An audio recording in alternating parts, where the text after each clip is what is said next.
আল্লাহ পাক জিবরাইল আমিনকে বলেন, যাও আমার ইদ্রিস পয়গম্বরের কাছে খবর পৌঁছায় দাও একটা সুসংবাদ। কি সুসংবাদ?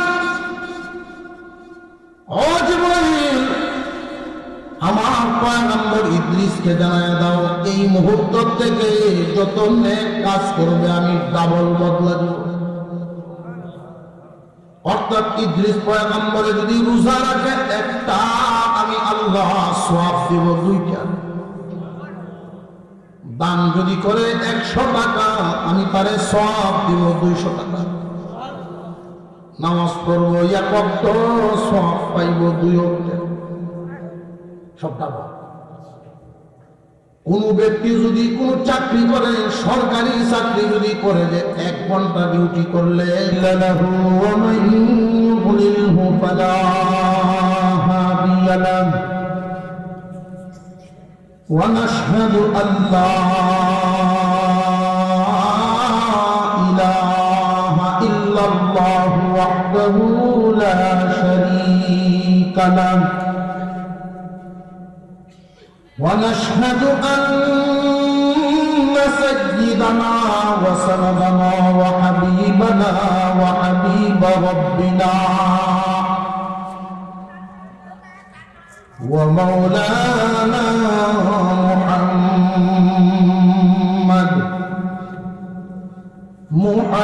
محمدا عبده ورسوله الذي أرسل إلى الناس كافة بشيرا ونذيرا وداعيا إلى الله بإذنه وسراجا منيرا. أما بعد فأعوذ بالله من الشيطان الرجيم. بسم الله الرحمن الرحيم.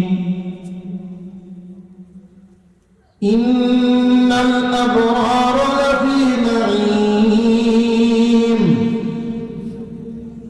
وإن الفجار لفي جحيم. صدق الله العظيم. وقال رسول الله صلى الله عليه وسلم: تموتون كما تحيون وتحشرون كما تموتون. وصدق رسوله النبي الكريم ونحن على ذلك من الشاهدين والشاكرين والحمد لله رب العالمين. اللهم صل على محمد وعلى آل محمد كما صليت على إبراهيم وعلى آل إبراهيم إنك حميد مجيد. اللهم بارك على محمد وعلى آل محمد كما باركت على إبراهيم وعلى آل إبراهيم إنك حميد مجيد.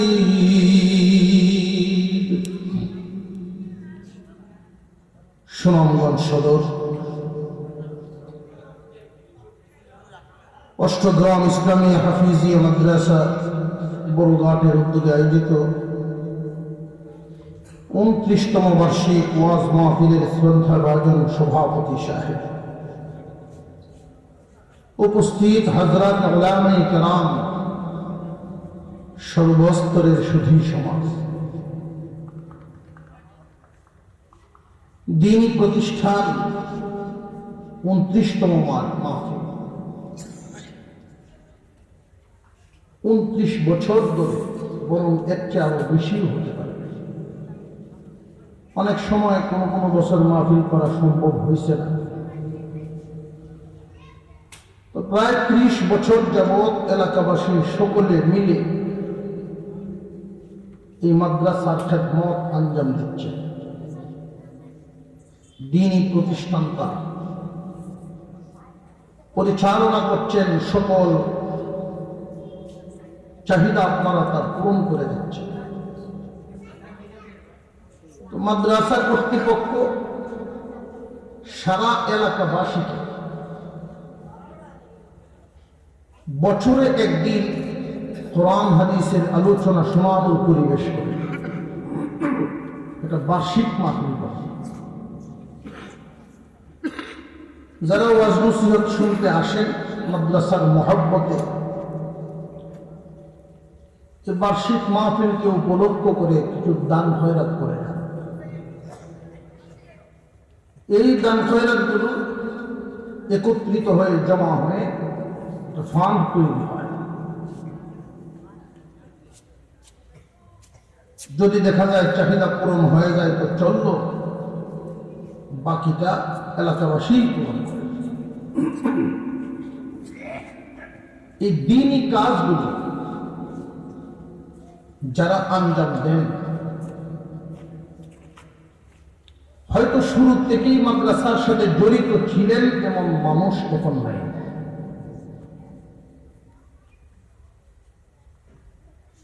আল্লাহর রাস্তায় সময় এবং মাল সবারটা লাগে। একটা খোলায় যত ইট পোড়া হয়, সমস্ত ইট শুধু মসজিদে যায় না, বাথরুমও সবটা সব জায়গায় যায়। যেহেতু মাদ্রাসার বার্ষিক মাহফিলে আপনারা আসছেন এলাকাবাসী, আমি নিয়োগ করেছি যে বিষয়টা আলোচনা করার ইচ্ছা পোষণ করেছি। আমরা আশরাফুল মাখলুকাত, আল্লাহ যত সৃষ্টি করেছেন সমস্ত সৃষ্টির মধ্যে আমরা উত্তম। সমস্ত সৃষ্টি, সমস্ত মাখলুকাত মানুষের সেবার জন্য আল্লাহ সৃষ্টি করছেন। হয়তো কোনোটা আমরা বুঝি, কোনোটা বুঝি না। কোনো কোনো মাখলুক সৃষ্টি থেকে সরাসরি ফায়দা হাসিল করি, আর কোনো কোনো মাখলুকের ফায়দাটা চোখে দেখি না, বুঝি না। তো ফায়দা হাসিল করতে এমন কোনো মাখলুক নাই যে মাখলুক মানুষের সেবা করে না। যেই মাখলুক মানুষের সেবা করে না, ওইটাকে আল্লাহ আর টিকায় রাখেন না। যেই একটা গাছ ফলও দেয় না, অক্সিজেনও দেয় না, এমন গাছ জমিনে দান করায় কেউ রাখে। এই আশরাফুল মাখলুকাতের সেবার জন্য সবকিছুই আল্লাহ বানাইছে। আমাদের সেবা কোনোটা বুঝি, কোনোটা বুঝি না। হাঁস আমাদের সেবা করে, খেদমত করে। হাঁসের ডিম আমরা খাই, কিন্তু এই হাঁসে আবার শামুক খায়। শামুক যে আমাদের খেদমত করে, ওইটা তো বুঝি। আমরা বুঝি নাকি হাঁসে খেদমত করছে। তো শামুক যদিও আমাদের সরাসরি খেদমতে না লাগে, পুরায়া লাগে, ঠিক না? ঠিক। জির চিনি তো আমরা, জির কেঁচু 2-4 আঙ্গুল নিচ দিয়ে তবে কুড়ে কুড়ে যায়। অনেকেই হয়তো মনে করেন এই জিদ আল্লাহ কেন মানে বসি হইতাম। এই জিরের মতো আকারে আরেকটু বড় মোটা, এরকম আরো জির আল্লাহ পাক বানায় রাখছেন জমিনে 500-600-1000 ফুট নিচে। ওইগুলো যেভাবে উপরে লাইন করে করে রাস্তা করে যায়, ওইগুলো নিচে এইভাবে পথ করে করে যায়। এই রাস্তাটা কেন করে, এই জিরের এই কাজটা আল্লাহ কেন দেয়? এই পথ করে দেওয়ার কারণে এর ভিতরে বাতাস ঢুকে এই জমিনটায় অক্সিজেন গ্রহণ করে। এই জীব যখন থাকবে না, 2.5 ঘন্টাও পৃথিবী টিকবে না।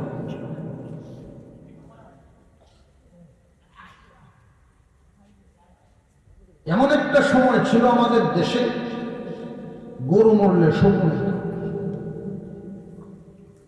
ছিল না। এই শকুন নামক প্রাণীটা যে আল্লাহ বানালো, সে আমার আপনার খেদমত কি করে? আফ্রিকা, সুন্দরবন, এরকম যত বড় বড় জঙ্গল আছে, ওই সমস্ত জঙ্গলে এমনও বিষাক্ত প্রাণী মরে যেগুলো পৌঁছে দিয়ে বাতাসের যে বিষ, অক্সিজেন দূষিত হয়েছে। শকুনকে আল্লাহ মানুষের খাদেম বানাইছেন এইভাবে, বিষাক্ত প্রাণীটা পচে গলে যদি বাতাসে মিশে 6 মাস প্রাণী জগৎ বাঁচবে। যারা অক্সিজেনের মাধ্যমে বেঁচে থাকে 6 মাস বাঁচবে। এই অক্সিজেন দূষিত হওয়ার কারণে সমস্ত মানুষ তো মরবে, অন্যান্য প্রাণীরা। এই পরিস্থিতির থেকে প্রাণী জগৎকে আল্লাহ বাঁচায় রাখছেন শকুন নামক প্রাণী বানায়া, বিষাক্ত প্রাণী খায়া হজম করেছেন। এরকম কোন কোন প্রাণীর খেদমতটা আমরা বুঝি, কোনটা বুঝি। সমস্ত মাখলুক আল্লাহ বানিয়েছেন মানুষের খেদমতের জন্য, আর মানুষকে আল্লাহ বানাইছেন জান্নাত দেওয়ার জন্য। এত বড় একটা সুসংবাদের কথা, সুবহানাল্লাহ, এভাবে কানাকানি হয়ে গেল। জোর আওয়াজ জবান খুলে বলেন না সুবহানাল্লাহ। জান্নাত আল্লাহ সবাইকেই দিবে, এই জন্য সবার নামে জান্নাত দিয়েছে। আদম আলাইহিস সালাম থেকে কিয়ামত পর্যন্ত যতটা ইনসান এসেছেন আর আসবেন, প্রত্যেকের নামেই একটা করে জান্নাত আছে। হাসরের মাঠে আল্লাহ পাক ঘোষণা দিলেন, জান্নাতের টিকিট দাও, তবে একটা শর্ত হলো ঈমানের টিকিট জমা দিবে যারা, জান্নাতের টিকিট পাইবে তারা।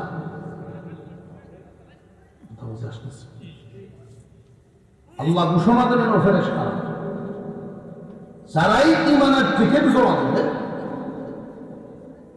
এদেরকেই জান্নাতের টিকিট দিবে। ঈমানের অনেক দাম, অনেক গুরুত্ব, যাক আমি ওই দিকে যাচ্ছি। এই যে দুনিয়ার জমিনে আমরা আছি, আমাদের আগেও মানুষ ছিলেন, মেনেছিলেন না? বর্তমানে আমরা যেখানে বসবাস করি প্রত্যেকের আলাদা আলাদা বাড়ি। হয়তো কেউ নতুন বাড়ি করছেন, এখানে আগে ক্ষেত ছিল। যারা পুরাতন বাড়িতে আছেন, আপনার আগে অন্য কেউ বসবাস করত। আমরা যেখানে আছি, কোন দিন চলে যায় ঠিক নাই, আরেক দল আসতেছে বসবাসের জন্য। এই হইল হালত। সবারই একটা জায়গায় পৌঁছতে হবে, শেষ ঠিকানা আছে, একটা শেষ গন্তব্য, হয়তো জান্নাত, বিপরীতে আরেকটা বানায় রাখছেন আল্লাহ, সাজাখানা জাহান্নাম। দুনিয়াতে আল্লাহ পাক পাঠাইছেন, সমস্ত মাখলুকাতকে খাদেম বানাইছেন। আমি আপনাকে দুনিয়াতে পাঠানোর আগে এই দুনিয়াটাকে সাজাইছেন বসবাসের উপযোগী করে। মানব জাতি দুনিয়াতে এসে যেন কষ্টের সম্মুখীন না হয়, সূর্যের আলো পাইতে তার দেরি না হয়, মানব জাতি পাঠাইছেন করে সূর্য সেট করছেন আগে। সমস্ত মাখলুকাতের খেদমত করল, মাওলা খেদমত করাইলে আল্লাহর হুকুম পালন করার পরীক্ষা হিসেবে দুনিয়াতে পাঠিয়েছে। যে দেখি সমস্ত রূপগুলোকে জিগাই দেয়, আমি কি তোমাদের রব নই? আমরা বলেছিলাম হ্যাঁ, আপনি আমাদের রব। পরীক্ষা করতে চাই দুনিয়া নামক জায়গায় পাঠাই। আমার সামনেই মানো না, না দেখতে মানো।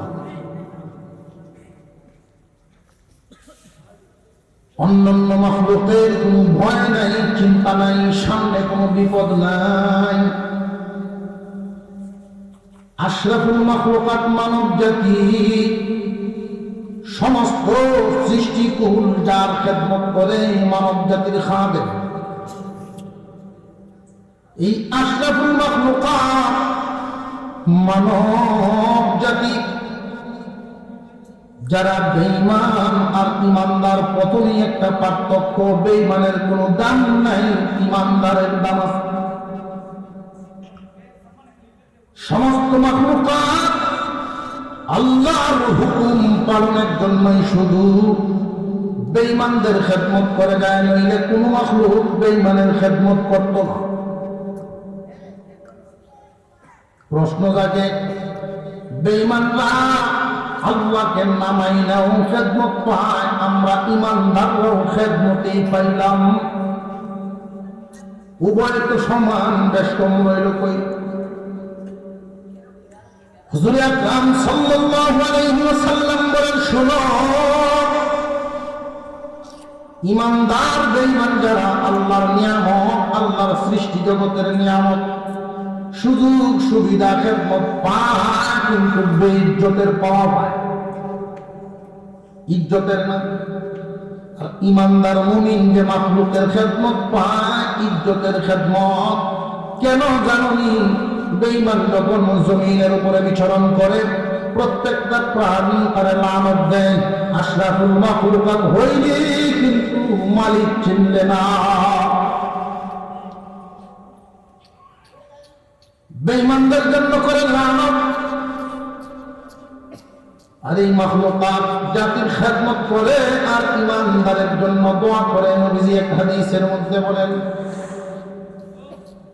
ইমানদারের মর্যাদা আল্লাহ এতটা বাড়াইছেন, এই জমিনের উপরে যখন একজন ইমানদার বিচরণ করেন, আলেম হওয়া জরুরি না, শিক্ষিত লাগবে জরুরি না, উঠানিটা বংশ দেখবে না, কালো সুন্দর দেখবে না, ইমানদার কিনা।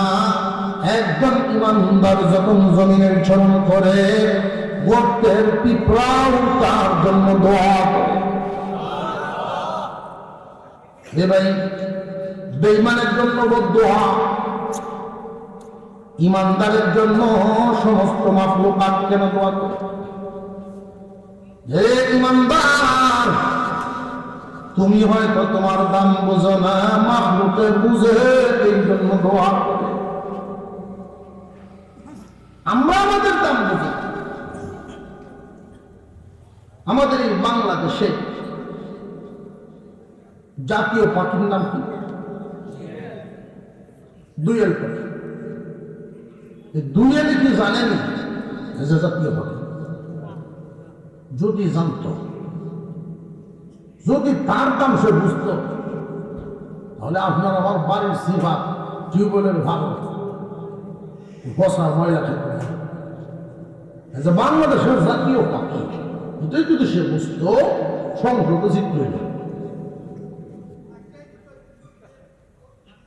মুমিনের কত দাম, মুমিন যদি বুঝত, কম দামা কাজ মুমিনে করবে।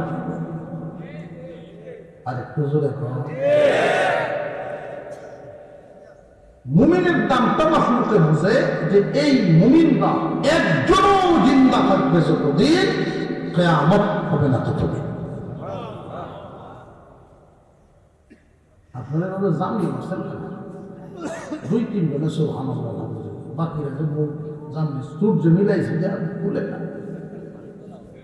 সুবহানাল্লাহ আলহামদুলিল্লাহ কইলে লস না লাভ? আরো জোরে কন। লাভ ও কাম এত কম করে। একবার সুবহানাল্লাহ বললে আসমান আর জমিনের মাঝামাঝি থাকা যায় না, নেকি দিয়ে আল্লাহ ভরে দেন। জান্নাতে একটা গাছ লাগানো, এই গাছটা কি গাছ? গাছটা যে হইল এই অস্ত্র প্রায় সুন্দর কি গাছটা হইল আল্লাহ পাক যে গাছটা ওইখানে লাগাও, দুনিয়াতে তসবিহ পড়বে, জান্নাতে গাছ লাগানো। ওই গাছের শাখা প্রশাখার ডাল অসংখ্য গণিত হতে থাকে, এক একটা ডালের ছায়া হবে এত বেশি 100 বছরেও ঘোরা দৌড়ায় শেষ করতে হবে। তাসবিহ এত না। আমি যে বিষয়টা আলোচনা করতে চাচ্ছি, আল্লাহ পাক আমার তিলাওয়াত মতো ছোট ছোট 2খানা আয়াত পড়েছি। মহান আল্লাহ বলেন, ইন্নাল আবরারা লাফি নাঈম ওয়া ইন্নাল ফুজ্জারা লাফি জাহিম। নেককার পুরস্কার পাবে আর বদকার সাজা পাবে। আল্লাহ পাক রব্বুল আলামিন মান গর্ব আমাদেরকে পাঠাইছেন, মার গর্ব হয়ে দুনিয়ায় আসলাম। এই দুনিয়ার জমিন কি আমাদের জন্য স্থায়ী না অস্থায়ী? এই অস্থায়ী জায়গা থেকে যখন বিদায় হয়ে যাব, কোথায় যাব, কোথায় গিয়ে থাকবো, এই কথাটা মনে রাখতে হবে। অনেক মানুষ মুখে বলে ঠিক এই দুনিয়া থাকার জায়গা না, তো থাকার জায়গা কোথায়? যে আখিরাত। মুখে বলে ঠিক, কিন্তু অন্তরে এই কথা বসায় না। যদি মুখের কথা আর অন্তরের কথা এক হইতো, দুনিয়া থাকার জায়গা না, তাহলে এর জন্য এত পাগল হইল না। যেখানে থাকার জায়গা, ওই জায়গাটাকে মজবুত এবং সুন্দর বানাইতে। মুসলমান ইমানদার ভাইরা, আমরা আশরাফুল মাখলুকাত, আমরা এই দুনিয়ার জমিনে থাকবো না। শেষ ঠিকানা, শেষ ঠিকানায় যাইতে হবে। জান্নাত নামক জায়গায় পৌঁছা হলো আমাদের টার্গেট, ওইটাই হলো শেষ ঠিকানা। কেউ যাবে জান্নাতে আর কেউ যাবে জাহান্নামে। তবে জান্নাত আর জাহান্নামের বিষয়টা খুব ভালো করে বুঝবেন। এই দুনিয়াতে সবাই কি ইমানদার নাকি বেঈমান আছে? মাখলুকাত ইমানদারের জন্য দোয়া করে, বেঈমানের জন্য দোয়া লানত করে। এই দুনিয়ার জমিন থেকে জান্নাত পর্যন্ত যে আমরা যাব, মাঝখানে কিন্তু বিপদের গাঁথি আছে জায়গায় জায়গায়। আল্লাহ বলেন, নেককারের জন্য পুরস্কার, বদকারের জন্য সাজা। প্রশ্ন হলো, কার জন্য পুরস্কার আর কার জন্য সাজা? কারা পুরস্কার পাবে, কারা সাজা পাবে? মাখলুকাত কাদের জন্য দোয়া করে? ইমানদারের জন্য। বদদোয়া করে বেঈমানের জন্য। তবে আয়াতের মধ্যে খুব ভালো করে লক্ষ্য করেন, ইন্নাল আবরারা লাফি নাঈম ওয়া ইন্নাল ফুজ্জারা লাফি জাহিম। আল্লাহ বলেন, যারা নেক কাজ করনেওয়ালা আল্লাহর কাছ থেকে পুরস্কার পাবে। আর যারা বদকার মানে কি? ফুজ্জার তারা দুই দল। আল্লাহর হুকুম মানলে ওরা নেককার, আল্লাহর হুকুম মানে না যারা তারা হইল বদকার। মানে না কারা রে ভাই? এই বিষয়টা বোঝাই হইল আমাদের আজকের ওয়াজ। কারা আল্লাহর হুকুম মানে না? শুধু কি কাফের ভাই? আল্লাহ স্বীকার করে কি কিন্তু হুকুম মানে না। এই জমিনের মধ্যে অনেক মানুষ ইমানদার বটে, মুসলমান পরিচয় দেয়, কিন্তু আল্লাহর হুকুম মানে না, আল্লাহর হুকুম মানে না। এমন আছে না নাই? হালত বুঝতে হবে। আমাদের সামনে বিপদের গাঁথি আছে, 4টা বিপদের গাঁথি।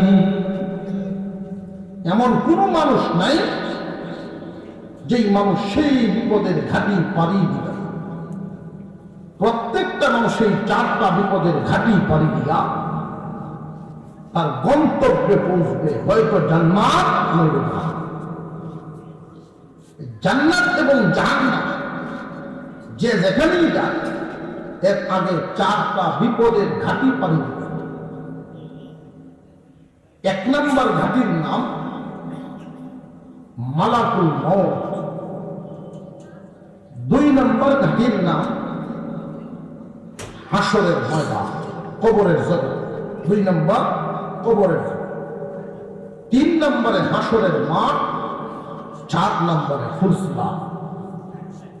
সিরিয়ালটা আবার ক্লিয়ার। আমাদের সামনের যে বিপদ, মৌতের সাতটা, মৌতের ঘাটি, এটা একটা মহা বিপদ। মৌতের ঘাটিটা পাড়ি দিয়া কবরের জগৎ স্টেশনে যেতে হবে। নেককারের জন্য মৌতের ঘাটি সহজ, বদকারের জন্য আযাব কঠিন। নেককারের জন্য কবরের জগৎটাও আরামে, বদকারের জন্য বড় কষ্টের। নেককারের জন্য হাসরের মাঠে আরামের ব্যবস্থা, বদকারের জন্য কষ্টের। নেককারের জন্য ফুলসিরাত বিজলির আকারে পার হবে, বদকার কেটে জাহান্নামে। এই যে 4টা বিপদের ঘাটির কথা বললাম, এখানে কিন্তু ইমানদার আর মুমিন মুসলমান শুধু পার্থক্য না, মরণ শুধু মুমিনের হলো না বেঈমান হলো? কবর জগতে শুধু ইমানদাররা যাইব নাকি কাফেরও? হাসরের ময়দানে যারা নবী রসুল আল্লাহ রসুল মানছেন তারা দাঁড়াইবেন, যারা মানছেন না তারা দাঁড়াইতে না। ফুলসিরাত পাড়ি দিতে হবে, এই ঘোষণা শুধু মুমিনদের জন্য না, সবার মানব জাতি বলছে। মানুষের 4টা বিপদ, যেই বিপদ একটা গরুর নাই, যেই ঘাটির বিপদ কুকুরের নাই, অন্য কোনো মাখলুকাতের নাই। এই 4টা ঘাটি পাড়ি দিতে হবে আমাদের। আমরা কি সুখে পার হইতাম নাকি দুঃখে পার হইতাম? আমরা একটু ঘুমের মধ্যে ভাবাই আসছি, ঘুমে ভাবাই আসছি। অনেক মানুষ এমন আছেন, হুজুর দহরঞ্জের দাঁত ধরে যেতেছে, বয়স তো কাটাই হচ্ছে, তবে মনে হয় কোনো আপত্তি নাই, আল্লাহ সব আশা করেছে। সামনের যে সাইডে সুদের জমা জমি আছেন সব কিনে আসি, বাড়ি ঘর টাইট পিট করে দিচ্ছি, দাঁত ফেলে সেটা করে দিচ্ছে। দাঁত ফোড়ার দ্বারা শিক্ষা কি দিয়েছিল?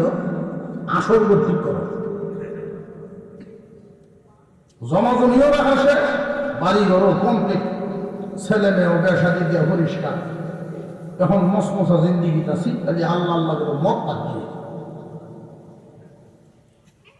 বোঝা যায় বিছনা বিছায় যে একটা স্কুল বল মোবাইল যেমন বোঝা গেছে না তার কথা কোন চিন্তা ভিতরে।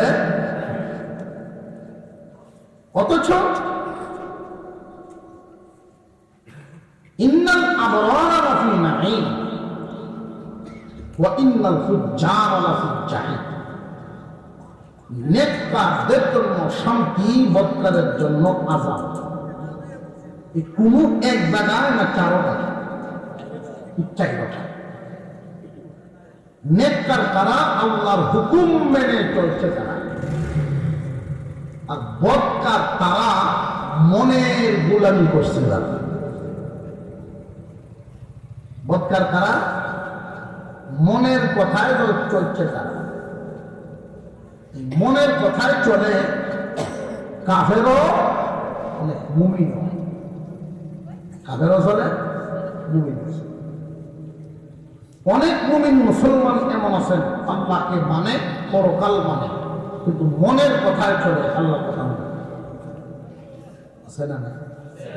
আপনারাই দেখেন, মন ভয়ে ফজরের সময় শুয়ে তখন ভালো লাগে, আর আল্লাহর পক্ষ থেকে ঘোষণা হাইয়া আলাস সালাহ, নামাজের দিকে আসো, হাইয়া আলাল ফালাহ, কামিয়াবির দিকে আসো। আসসালাতু খায়রুম মিনান নাওম, ঘুম থেকে নামাজ বলো, ঘুম থেকে নামাজ বলো। কিন্তু মনে কয় না ঘুম থেকে নামাজ ভালো না, নামাজ থেকে ঘুমিয়ে আরাম। আজানে কয় এক কথা, মনে কয় আরেক কথা। বেশিরভাগ মানুষই আল্লাহর কথা হবে না মানুষের মনের কথা, মনের কথা। কে নেককার কে বদকার মোটামুটি এটা নিজের বিবেকে বুঝে না। নেককার আমাদের চিনাতে হবে না, লম্বা সময় পার করব, শুধু 4টা ঘাটি আমাদের পাড়ি দিব। নেককারের জন্য আল্লাহ কোন ঘাটিতে কি রাখছেন, বদকারের জন্য আল্লাহ পাক কোন ঘাটিতে কি রাখছেন, এই একটু আলোচনা আপনাদের সামনে তুলে ধরা নিয়োগ করেছি। এই 4টা ঘাটির আলোচনা করে করে যতটুকু সময় যায়, এরপরে না হয় আমরা দোয়া করলাম। কতটুকু সময় দিতে রাজি আছি, কারা কারা রাজি আছে একটু হাত তুলে দেখতে হবে। মানুষের সংখ্যা মাশাআল্লাহ, আলহামদুলিল্লাহ বলে রাজি হাত নামায়। কিন্তু আপনারা বসার পাবে আর যেমনে বসে তো বোঝা গেছে না যে এতক্ষণ ঠিক হয়, নরম সরম হয়ে বসে দেখা যায় সব আছে। মাঝখানে খুব লিখিতা তো বড় বড় মাঝখান থেকে ঠিক আছে। আমরা একটু জমে বইতাম পারি না, গরম জায়গাটা সারণ যেত না, এত ঠান্ডা না, গরম জায়গা সারণ একটু জমে বইলে বসার পরিবেশটা সুন্দর হইলে রহমত নাজিল হয়। গায়ে গায়ে লাইকে বসা, কাছাকাছি বসা, একটু সামনের দিকে গায়ে আসে।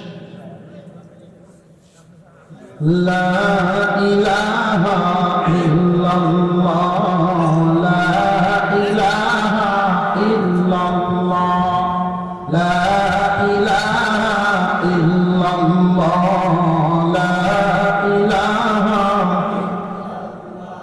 লা ইলাহা ইল্লাল্লাহ মুহাম্মাদুর রাসূলুল্লাহ।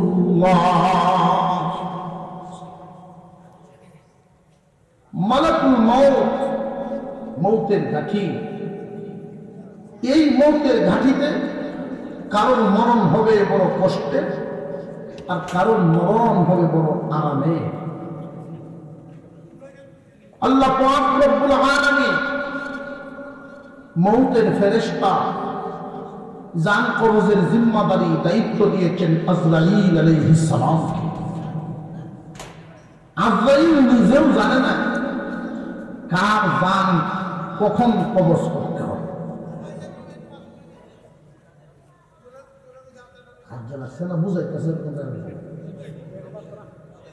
বুঝাইতেছে বুঝানির দরদ দিয়ে মনে হয় হাজ্যে মনে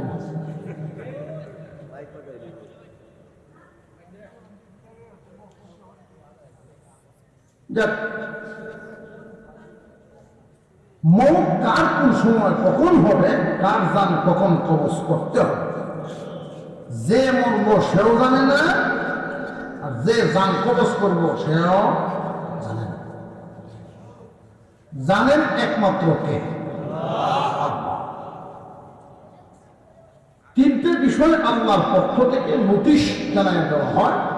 তিনটে জিনিস উল্লেখ করে, কে মরবে, কখন মরবে, কোথায় মরবে, জায়গাও উল্লেখ, যে এই জায়গার মধ্যে তার শেষ নিঃশ্বাস ত্যাগ হবে।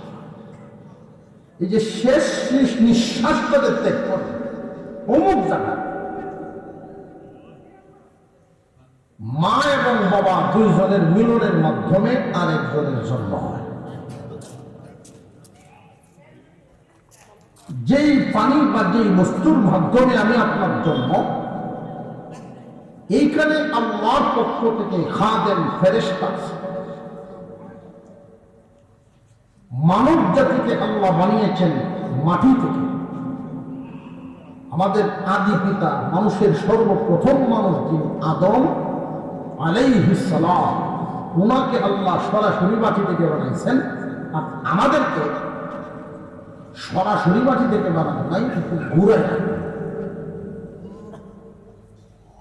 আমরা ফল ফ্রুট খাই, জমিন থেকে যা উৎপন্ন হয় তা খাই, রক্ত মাংস তৈরি হয়। সেই রক্ত থেকে এক ধরনের পানি আসে, সেখান থেকে মানব সৃষ্টি ঘুরিয়াই হবে। জমিন থেকে ফল, মাছ, পাক, ওইগুলোর থেকে রক্ত মাংস, সেখান থেকে এক ধরনের পানি, সেইখান থেকে মানব সৃষ্টি ঘুরিয়ে হইল, মূলত মাটির তৈরি। আরেক বর্ণনা আসছে, দুইজনের মিলনের মাধ্যমে যে পানি থেকে মানুষ বানানো হয়, ওইখানে ওই জায়গার একটু মাটি মিশাইয়া দেওয়া হয়, যেই জায়গায় যা মরণ হয়, যেখানে যে মরবে তার জন্মের সময় সেখান থেকে সামান্য মাটি কণা মিশাই দেওয়া আছে। আর শেষ নিঃশ্বাস সেখানেই ত্যাগ হবে। কিন্তু যে শেষ নিঃশ্বাস ত্যাগ করবে সেও জানে না, আর যে শেষ নিঃশ্বাস ত্যাগ করাইব সেও জানে না। মূল বিষয় জানেন একমাত্র কে?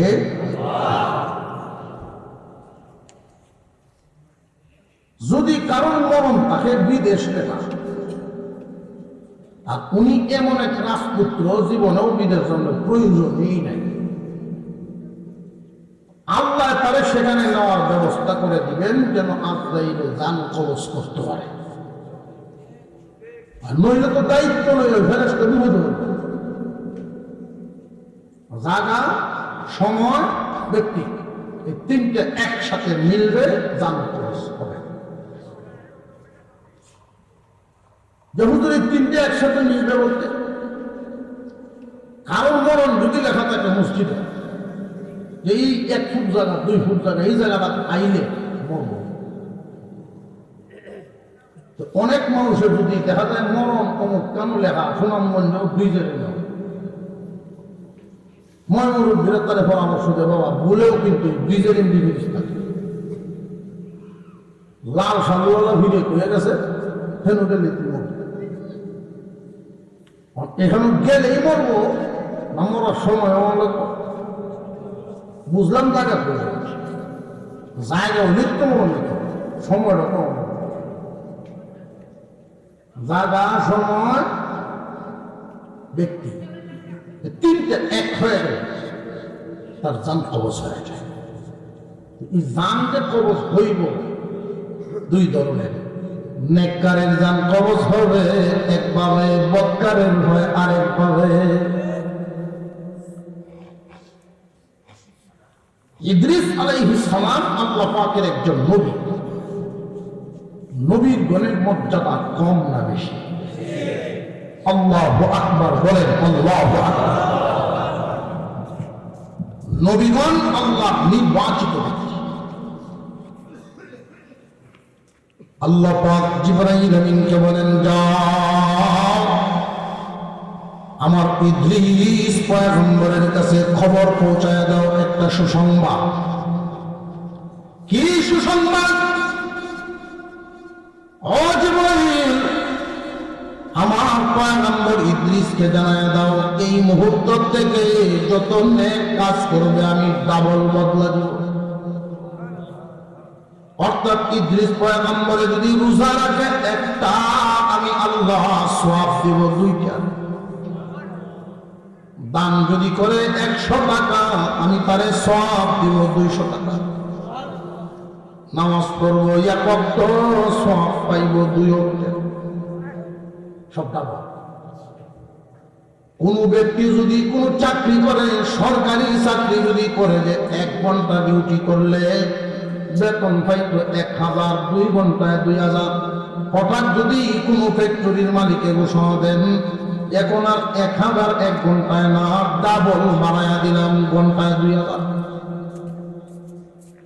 কর্মচারীদের অন্তরে চাকরিতে সময় দেওয়ার লোভ আরো বাড়বনি না বাড়ব?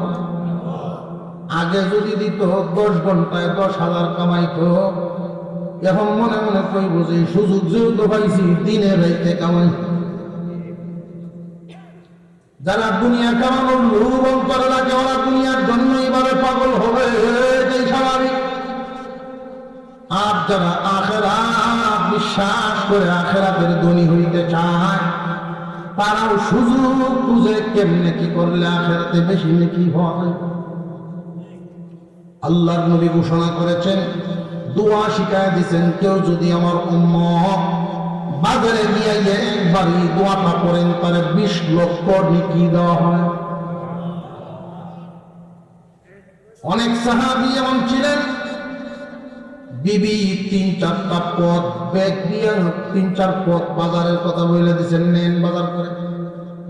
নবীজির সাহাবী বাজারে গিয়ে এই দোয়া করছেন, একবার 1 পথ লইয়া এবারে যে আর তুই একটু সবর করো, আমি আরো 20 লাখ সব খাওয়াই।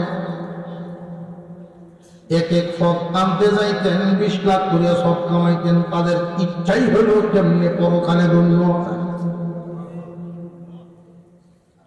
ইদ্রিস আলাইহিস সালামের অন্তরে আখিরাতের মহব্বত, আখিরাতের বিশ্বাস কম না বেশি? যেই মাত্র এই সুযোগটা পাইলেন, এটা হলো ওনার জন্য অফার। উনি শুই নাই বলেন, ভাই জিবরাইল, আমার পক্ষ থেকে আল্লাহর কাছে দরখাস্ত করে আমার হায়াত একটু বাড়ানো যায় দেবেন। যেই অফার পাইছি, যে সুযোগটা পাইছি, আমার হায়াতকে একটু বাড়ানোর কোনো ব্যবস্থা করা যায় কিনা একটু দেখবেন। জিবরাইল আমিন বলেন, এই দায়িত্ব তো আমার কাছে না। জান কবজের দায়িত্ব জিবরাইলের না অন্যজন? নাম কি? আর যাই না, আজরাইল। ভুল নাম কইলে কিন্তু বেদালা দেবো, বাধা দেওয়া হইলে কিতা করে আল্লাহ নাম ভুল কোন যেতে পারে? আজরাইল, আজরাইল না, আজরাইল। আর মুসলমান ভাই কলিমা তৈয়বা রাসূল করে বলতে পারে না, আলহামদুলিল্লাহ রাসূল করে। 1 ডজন গান মস্ত বলা,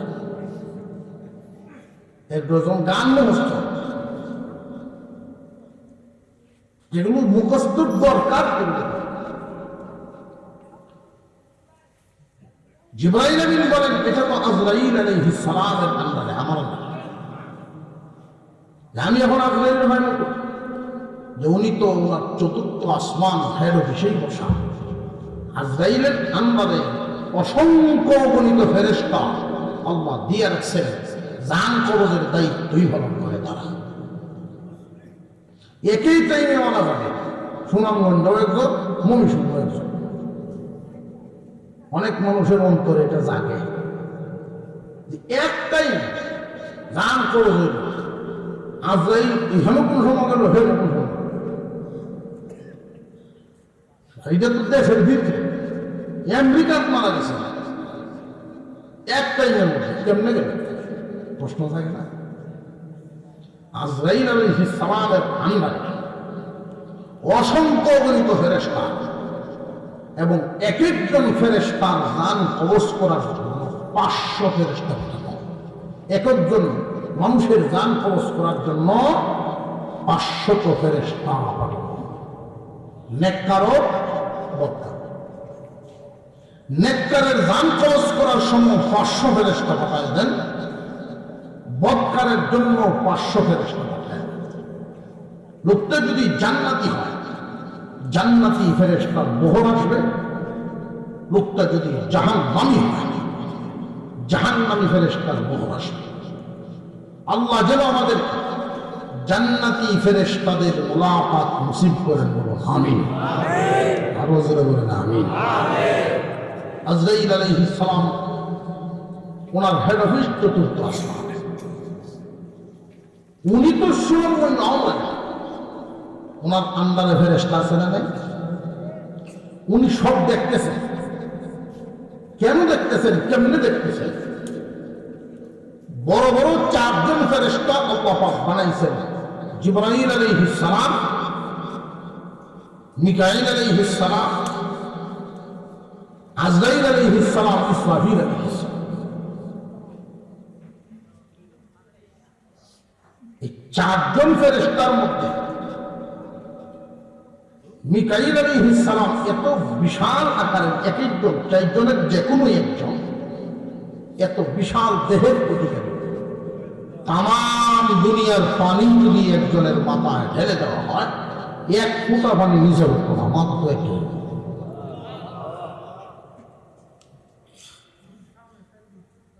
একটা 4 কাপের মধ্যে বা একটা প্লেটে যখন আমরা ভাত খাই, এই ভাতের সাথে শুধু তরকারি ওই না, সাইকেল লবণ হতো, শশা কারণ কাঁচামরিচ হতো, কয়েক ফুট একটা প্লেটের তরকারি লইয়া কাঁচামরিচ আনতে কি গাছ লাগে আমরা না? সব সামনে 1 ফুট থেকে আরেক ফুটের ধারো যাইতে কষ্ট আছে কোনো? আমাদের নিয়ন্ত্রণ ছোট প্লেট। ঠিক তেমনি আজরাইলকে আল্লাহ যেইভাবে বানাইছেন, তাম পৃথিবীটা আজরাইলের সামনে প্লেটের সমান। আমেরিকায়ও, লন্ডনও ঘোরানোর কেন্দ্র। এইখান তো এমনি তার সময়। আর জান কবজ করে তো উনি নিজে না, আন্ডারে ফেরেশতা আছে। জান্নাতি হইলে জান্নাতি ফেরেশতা যাও, জাহান্নামী হইলে জাহান্নামী ফেরেশতা। যার যে অবস্থা, এই 4 ঘাটিতে তার সেই অবস্থা। ইদ্রিস আলাইহিস সালাম দরখাস্ত দিলেন, আমার লয়ে যান। 4র্থ আসমানে তুললে দিন, কোন রকম আয়াত বাড়ায় এটা পাকার মধ্যে বসায় রাখে হয়ে গেছে। অফিসে আইসেন, ভালো কথা, অফিসের সামনে বসেন, আমি ভিতরের হালত দেখি। আজরাইলের কাছে গিয়ে হালত যখন আলাপ আলোচনা হইল, সংক্ষিপ্ত আকারে বলি। আজরাইল আলাইহিস সালাম বলল, ভাই জিবরাইল, কার মরণ কখন কোন সময় হবে আমি তো জানি না। উনি নোটিশকে শুধু দেখলেন, প্রত্যেক দিন সকালে হুকুম আসে আল্লাহর পক্ষ থেকে, অমুক মারা যাবে, অমুক জায়গায় মারা যাবে, কয় মিনিট কয় সেকেন্ডে মারা যাবে। উনি দেখলেন নোটিশ, জিজ্ঞাসা করেন, ভাই এই মুহূর্তে আল্লাহ পয়গম্বর ইদ্রিস কোথায় আছে? আমি তো আপনার অফিসের সামনেই বসে আছি। আলহামদুলিল্লাহ, আলহামদুলিল্লাহ। যে আল্লাহর শুকরিয়া কেন করতেছে?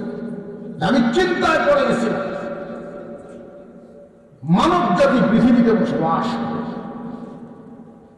আর ইদ্রিস পয়গম্বরের জান কবজ হবে, ব্যক্তি পাইলাম, সময় হবে না। জায়গা যে 4র্থ আসমানে লেখা, ইদ্রিস পয়গম্বর 4র্থ আসমানে কেমনে? যে সময়, ব্যক্তি, জায়গা সব একত্রিত হয়ে গেছে। এখন তার জান কবজ করা আমার জন্য আসান হয়েছে। এই মুহূর্তে ইদ্রিস পয়গম্বরের জান কবজ করা। জিবরাইল বলেন, তাহলে বুঝো আল্লাহ আমার যে আনাইছে এর মানবে কে কোন জায়গায় মরবে একমাত্র জানেন কে। যদি নেককার হয় নেককারের মরণ আসানে, বদকারের মরণ হবে কষ্টে।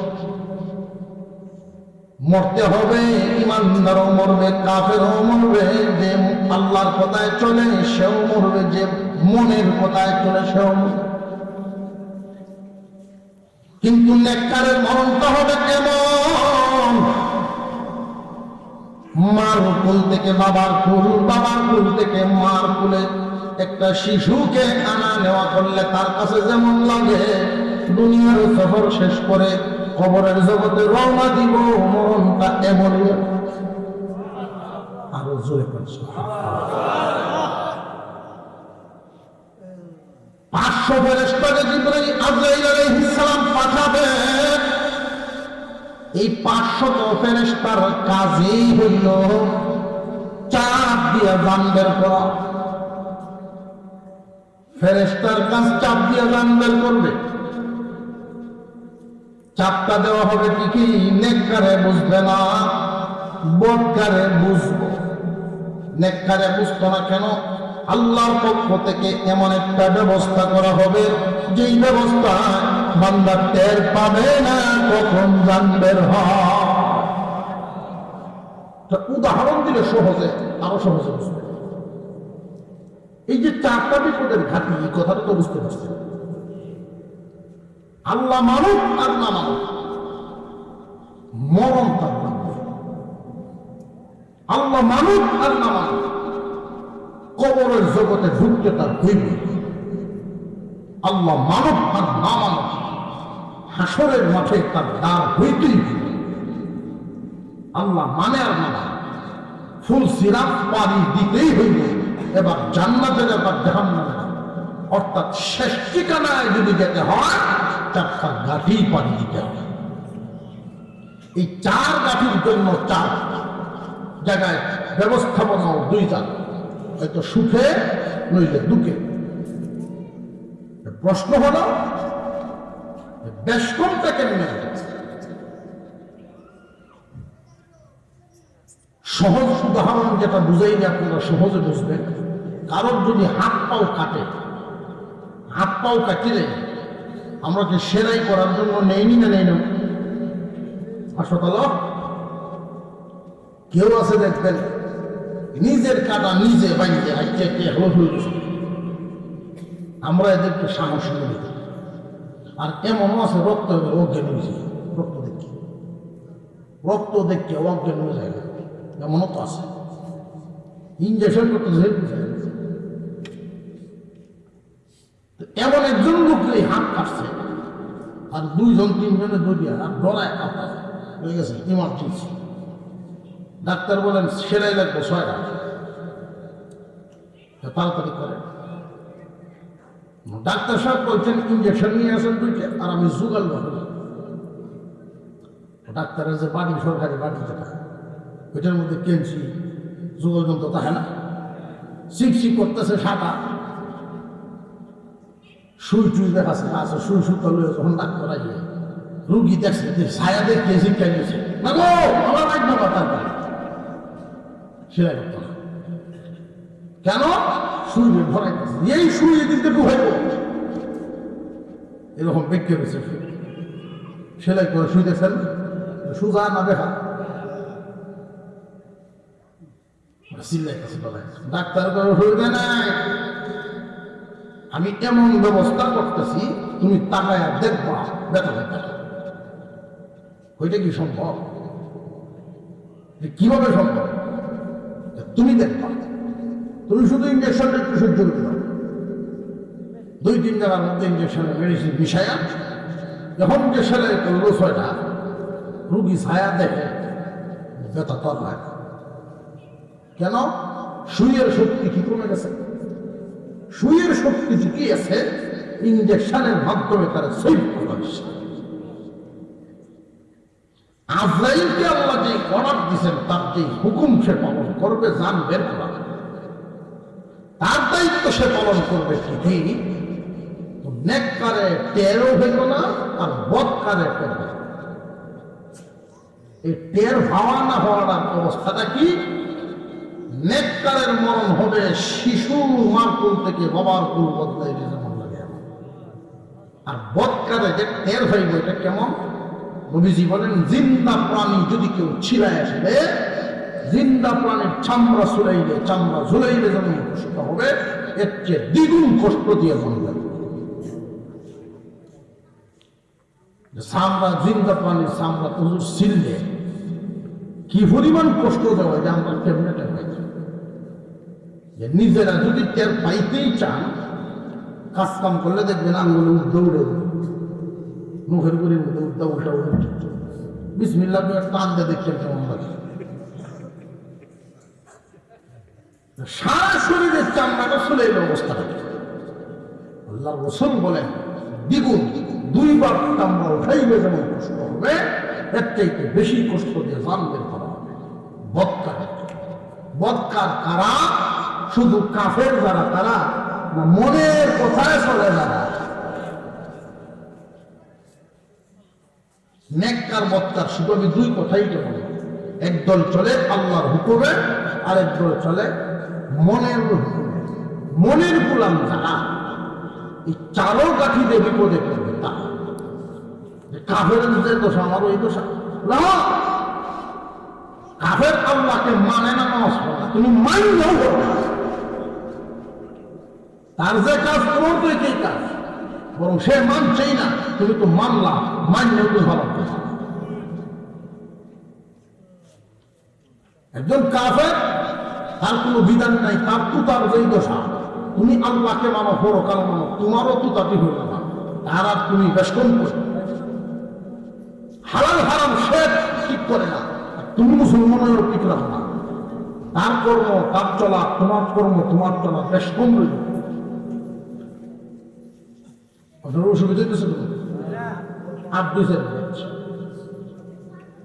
এইভাবে মৌতে পরে কবরের জীবন, একই স্থানে আপনারা অষ্টগ্রামের মানুষ, কবরস্থান আছে গ্রামে, সব মানুষ এক জায়গায় দেখতে মাটি। সবাই কি নেককার বা সবাই বদকার এরকম কি? ভালো মন্দ প্রশ্ন জানি একই জায়গায় 2 অবস্থায় আল্লাহ কেমনে রাখবে?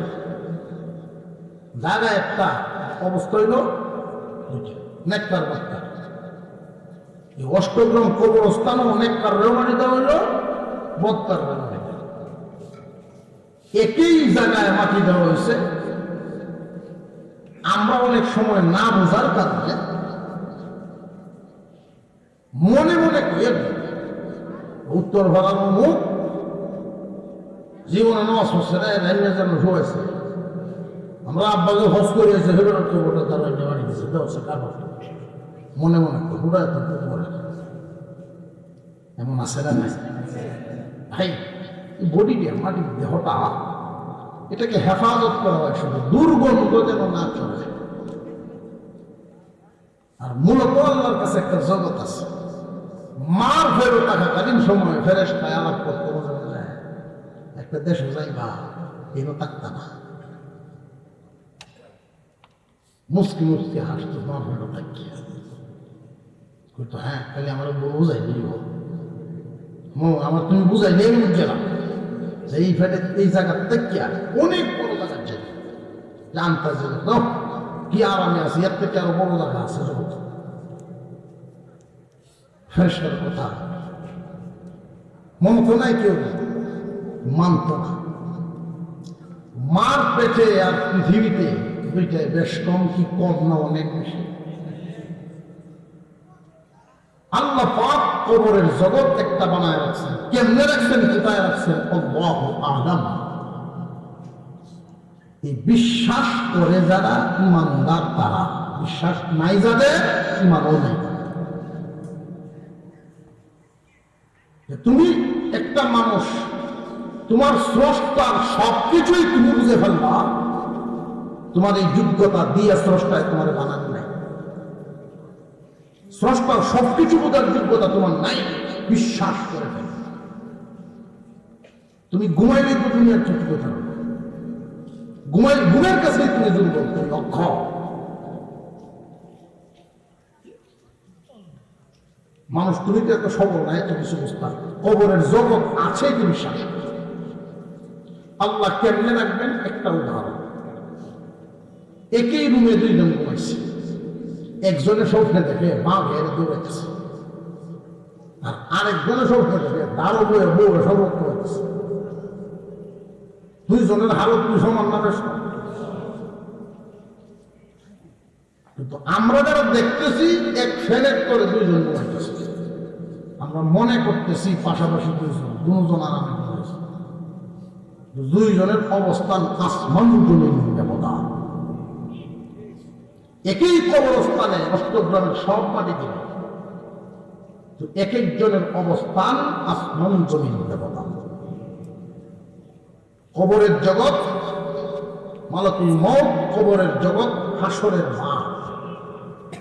এই হাসরের মাঠের অবস্থা একদল থাকবে আল্লাহর আরশের ছায়া তলে আরামে, আর আরেক দলের হালত হবে সূর্য মানুষের মাথার আঘাত।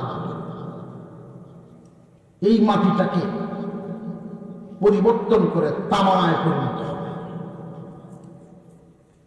দুইটা পা যে জায়গায় রাখা যায় এতটুকু জায়গা দেওয়া হবে। বসা শোয়ার অনুমতি নাই, শুধু দাঁড়ায় সময় পার করতে হবে। সময় কতটুকু? 50,000 বছর সময়। আল্লাহু আকবার। এতটাই কষ্ট হবে, জাহান্নামও দেখা যায়, জান্নাতও দেখা যায়। 50,000 বছর সমপরিমাণ পার হইতে হইতে এত কষ্ট হবে। হাসুরবাসীরা বলতে থাকবে এক বলে আল্লাহ, প্রয়োজনে জাহান্নাম লড়া সুযোগ। লড়াটা বাধা কেন? বিচার হওয়ার আগ পর্যন্ত লড়তে পারব না। বিচার শুরু হইতেই তো না, শুরু হইব 50,000 বছর। বিচার শুরু হইব আসরের মাঠে দাঁড়ানোর সাথে সাথে না, 50,000 বছর অতিক্রম হওয়ার পরে। 50,000 বছর অতিক্রম হওয়ার পরে প্রথম ঘোষণা হবে ইমানদার আর বেঈমান আলাদা হয়ে যাও।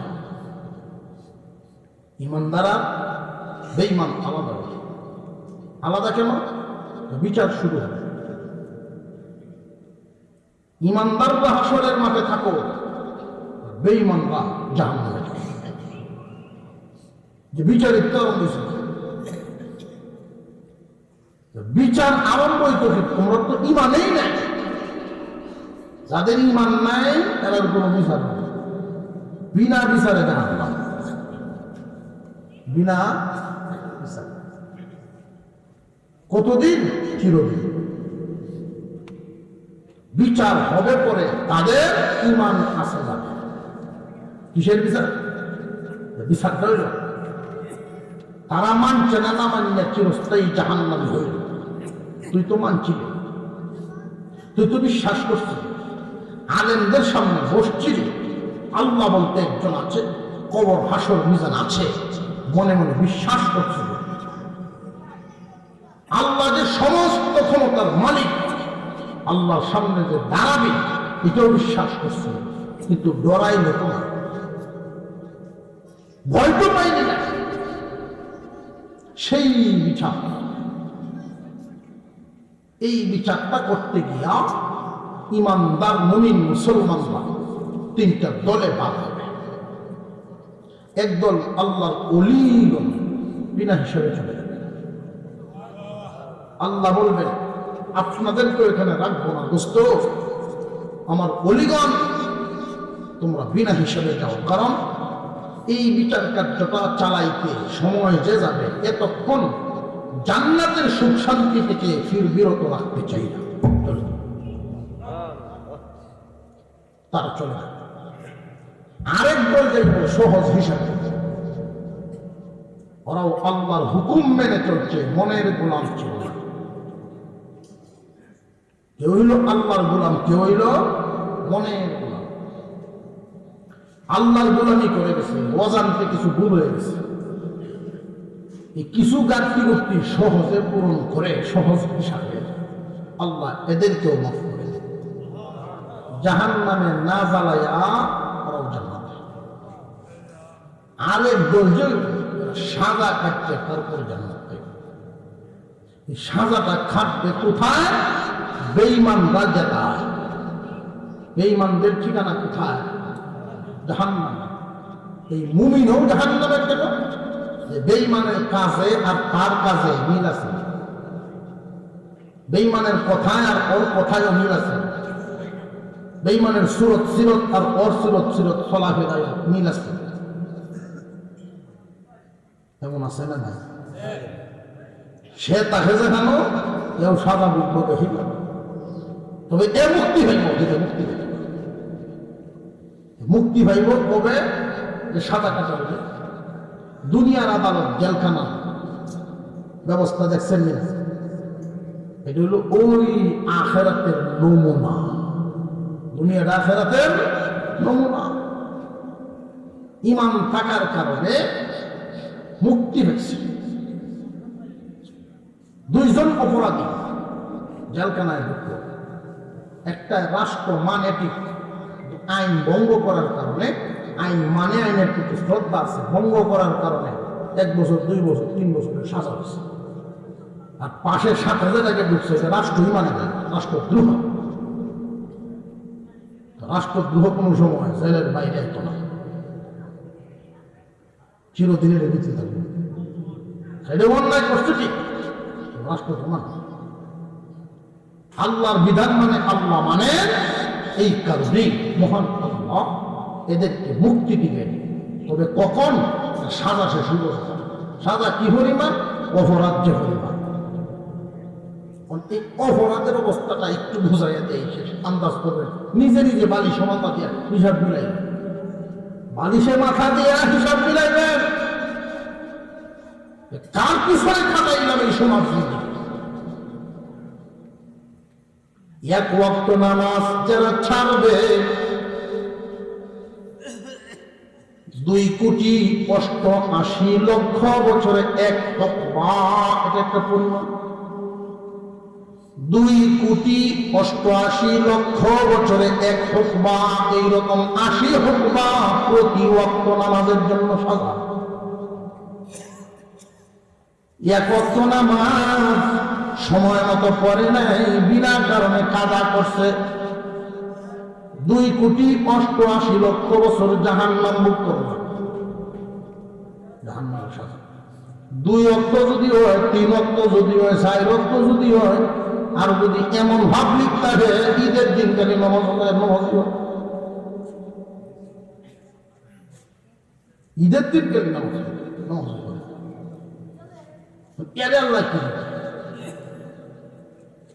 হিসাব নিকাশ হচ্ছে। জাহান্নামের আগুনটা দুনিয়ার আগুনের চাইতে 1000 গুণ পাওয়ার। এই দুনিয়ার আগুনে হাতটা ধরে দেখবেন কেমন লাগে। দুনিয়ার আগুনটাই যদি 1 ঘন্টা 10 মিনিট ধরে রাখার শক্তি, ক্ষমতা, সাহস থাকে, তাহলে বান্দা গুনাহ করো। ওই আগুনে পুরার মতো যদি যোগ্যতা, ক্ষমতা, শক্তি, সামর্থ্য নিজের থাকে, গুনাহ করো আগুনের শক্তি আছে। আর যদি মনে করেন যে না, আগুন সহ্য করতে পারবো না, তাহলে যেই কারণে আগুন লেখা সামনে, ওই কারণটা, ওই কাজটা করো না। মানুষ সাপকে ভয় পায়, আযাবকে ভয় পায়, আগুনকে ভয় পায়। মৃত্যুর পরে যেই যেই সাজার কারণে আগুন আছে, যেই গুনার কারণে আগুনে পুড়তে হবে, সাপের ছোবল খেতে হবে, দুনিয়াতে আমার বিচার রাসূল হাদিস বলে যে দুনিয়ার জমিনে ওই পাপটাকে তার কাছে সেই সাপের রূপ দেখার দাবিদার। বান্দার চোখে যেন ওই পাপটা, আল্লাহর হুকুম অমান্য করাটা সাপের নজর দেখে, আগুনের নজর দেখে, ওই রকম শাস্তির নজরে দেখে, তাহলে বান্দা পাপ থেকে বাঁচতে পারবে, এছাড়া বাঁচতে পারবে। ভাব করলে তো মজাই না। এই মজার পিছনে একটা সাদা একটা রূপ নিয়ে দাঁড়ায় আছে, সেই রূপটাকে টুকে বাসাও, অন্তরে জায়গা দেবে, তাহলে যদি বাঁচতে পারে। আল্লাহ পাক যেন আমাদেরকে চারো জায়গায় শান্তি সুখের ব্যবস্থা রাখেন, বলুন আমিন। হাসরের মাঠে একদল যাইব বিনা হিসাবে, আরেকদল যাইব সহজ হিসাবে। বলছিল সহজ পোশাকটা কি? সহজ পোশাকটা অপরাধ আছে, সাজা ভুবন লাগতো তার, কিন্তু উসিলা বাইরে উসিলটা হচ্ছে জাহান্নামে না গিয়েও জান্নাত পাইছে। উম্মতে মুহাম্মাদের জন্য উসিলা বেশি কাজ করে। উসিলাটা কি? যে নবীগণ চলে গেছেন, নবীওয়ালা কাজ রেখে গেছেন। নবীর দেখে যাওয়া ইলমে দ্বীনের জিম্মাদার উলামায়ে কেরামের সঙ্গ দিয়েছে একদল মানুষ জান এবং মাল দিয়া। জানও দিছে, মালও। যেই জায়গাটায় আমরা বসছি, যেই জায়গায় বয়ান করতেছি, এই জায়গার পিছনেই তৈরি মাদ্রাসা। জায়গাটা তার মাদ্রাসা পয়সার কিনে না, কোনো না কোনো ব্যক্তি আল্লাহ পাকের বান্দা দান করছে। নিজের বাড়িও বানাইল না, বাগানও বানাইল না, বানাইছে তার নবীর বাগান বানাইল। আল্লাহ বলেন, বান্দা আমি রহমান, দয়াল দাতা, আমার কোন তোমার দেখবে। একদল মানুষ কোরআন পড়বে, আরেক দলে পড়াইবে, এর মাঝখানে আরেক দল থাকবো পড়ানোর ব্যবস্থা করবে, সময় দিয়া, মাল দিয়া। এই যে মানুষগুলো হাসরের মাঠে যখন দাঁড়াবে, এখানে মাদ্রাসায় যারা পড়াশোনা করে বিদায় হয়, কোনো না কোনো জায়গায় খেদমত, মসজিদেও মাদ্রাসায় দিনের খেদমতে লাগতেছে, তারা গিয়ে আরো ছাত্র বানাইতেছে, তারা গিয়ে আরো ছাত্র বানাইতেছে। এইভাবে সিলসিলা কিয়ামত পর্যন্ত চলছে। সৎকায় জারিয়ার গাছ লাগায় দেবে হাসরের মাঠে। এই মানুষগুলো আপনাদের উসিলা হয়ে দাঁড়াবে, সুপারিশ করবে, আল্লাহ অষ্টগ্রামে থাকতাম, তারপর খায় থাকতাম। আজকে দেখা যায় তার 1 কোটি বছর সাদা হয়ে গেছে, মাফ করে দেন। এই যে সহজ হিসাবে মাফ পাবে যারা, ওই দলটা কারা? ওই দলটা হইল তারা কোরআন পড়ানোর মাঝখানে খেদমতের জন্য আগায় আসতে যারা। আল্লাহ পাক যেন আমাদের সারা জীবন কোরআন হাদিসের খেদমতের মধ্যে লাগায় রাখেন, বলেন আমিন। এই পর্যন্ত উলামায়ে কেরাম যারা কথা বলছে, প্রত্যেকেই আপনাদের সামনে পেশ করেছেন এই চাহিদা। উলামায়ে কেরাম মাদ্রাসার দৌড়দম করে নিয়ে হাত পেতেছেন, সবাইকে আপনারা কম বেশি দিয়ে রাখছেন। আমরা মুনাজাতের আগে আত্তাহিয়াতুল সূরাতে বসবো, আস্তাগফিরুল্লাহ দুরূদ শরীফ পড়ব, মুনাজাত দোয়া যেন আল্লাহ কবুল করে, সেই নিয়তে আগে সদকা, সেই নিয়ত থেকে আমরা দান করব। প্রথম ব্যক্তিটাই আমি দেখি, এমন কোন ব্যক্তি আছেন যে হুজুর